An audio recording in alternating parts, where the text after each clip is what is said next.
ዙፋን በድንገት የተዋወቀችው ልጅ ሮቤል መታወቂያዋን ከቦርሷ ውስጥ አውጥቶ እንደወሰደው የምታውቀው ነገር የለም።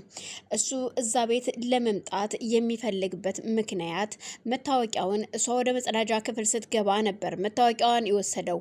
ስልኳንም የዘጋባት በዛን ሰዓት ነበር።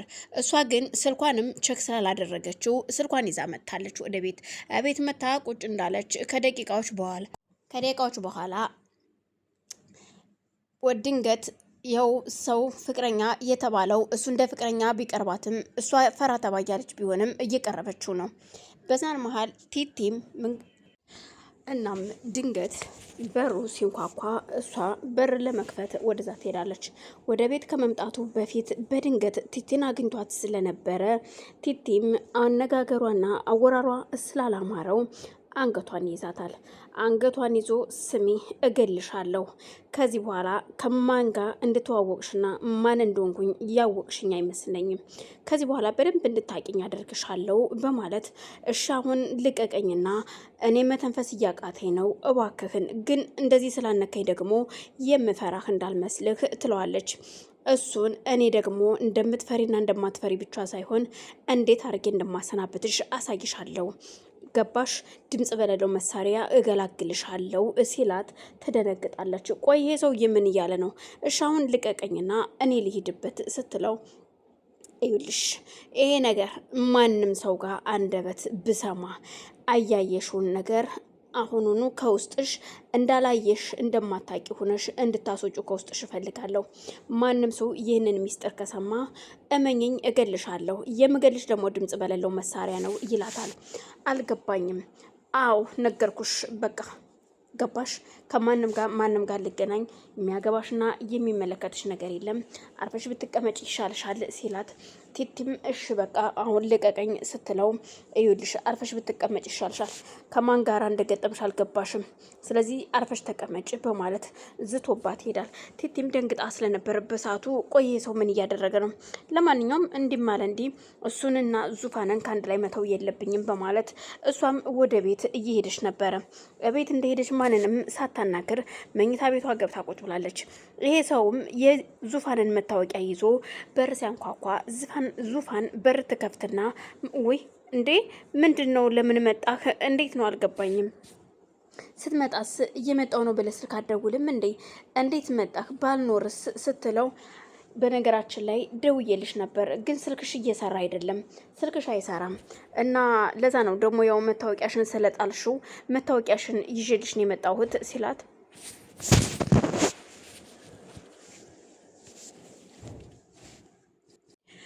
ቦርሳዋ ውስጥ እንደነበረ መታወቂያዋና እንዴት እንደወጣ ስትጠይቀው ያው አንዳንድ ጊዜ ሳናስበው እቃችን ይወጣል ከቦርሳችን ውስጥ። እናም ለዛ ነው ከቦርሳሽ ውስጥ እንዴት እንደወጣ ባላቅም ግን አገኘሁትኝ መንገድ ላይ እና ልስጥሽ ብዬ ነው፣ ምናልባት መታወቂያ ስለሆነ እንደሚያስፈልግሽ አውቃለሁ ሲላት አመሰግናለሁ በማለት ስልክሽን ግን ቼክ አድርጊው ስልክሽ ዝግ እኮ ነው ይላታል።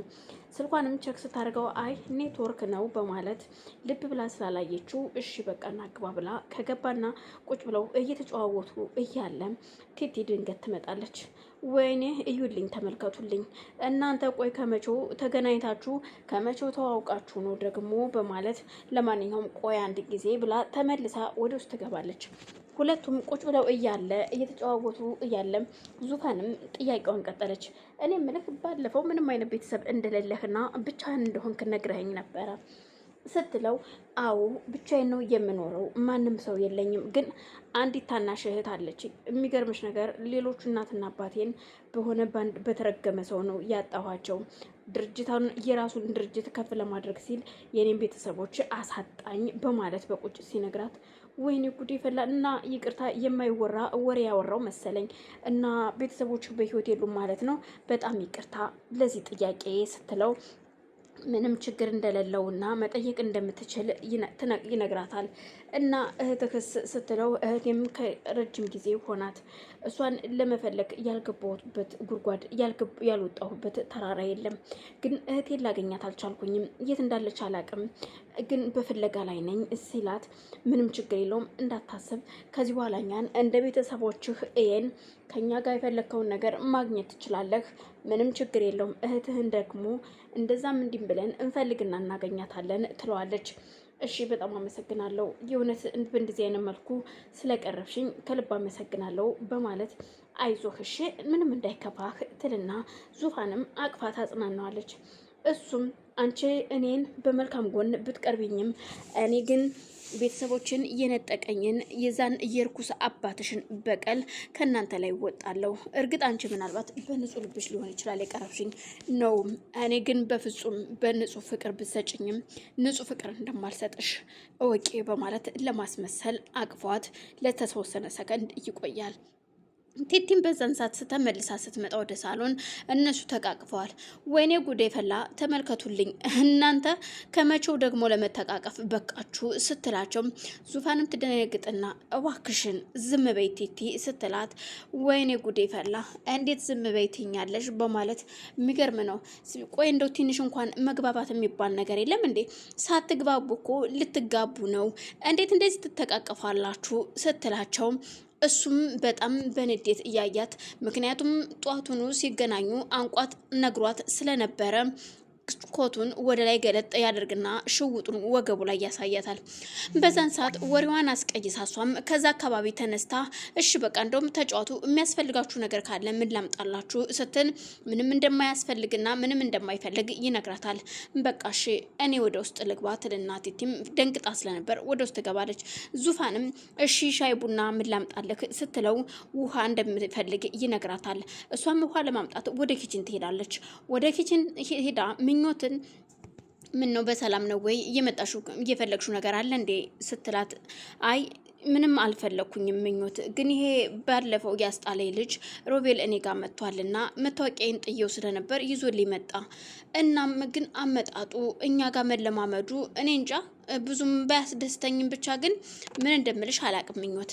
ያው አንዳንድ ጊዜ ሰዎች በድንገት ይመጣሉ፣ በድንገት ደግሞ መልካም ሰዎችም ይመጣሉ በድንገት እንግዲህ እንዳመጣጡ መቀበል ነው ስትላት አላቅም ብቻ ምኞት ለማንኛውም አሁን ውሃውን ስጭኝና ላቅርብለት ስትላት ሌላስ የሚፈልገው ነገር ካለ ምን ላዘጋጅልሽ ስትል ትጠይቃታለች። ምንም እንደማይፈልግና ውሃ ብቻ እንደሚፈልግ እንደነገራት ለምኞት ትነግራትና ዙፋንም ውሃውን ይዛ ተመልሳ ትሄዳለች።